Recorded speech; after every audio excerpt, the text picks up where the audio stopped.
हार्दिक के बाद एक और भारतीय क्रिकेटर की तलाक की खबरें गर्दिश करने लगी। भारतीय मीडिया का दावा है कि भारतीय स्पिनर युजवेंद्र चाहल और उनकी अहलिया धनाश्री वर्मा के दरमियान मामला ठीक नहीं चल रहे हैं और दोनों ने अपने रास्ते जुदा करने का फैसला कर लिया है। दोनों ने एक दूसरे को इंस्टाग्राम पर अनफॉलो कर दिया और साथ ही क्रिकेटर ने धनाश्री की तस्वीर भी डिलीट कर दी है, जबकि उनकी अहलिया धनाश्री वर्मा ने भी क्रिकेटर को अनफॉलो किया है, लेकिन युजवेंद्र चाहल की तस्वीर नहीं हटाई।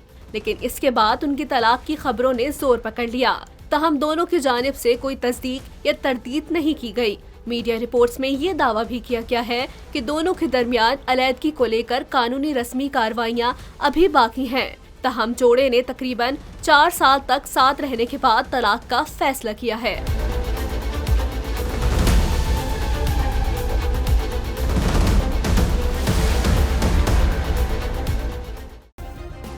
सब्सक्राइब करें और बेल दबाएं ताकि कोई खबर रह न जाए।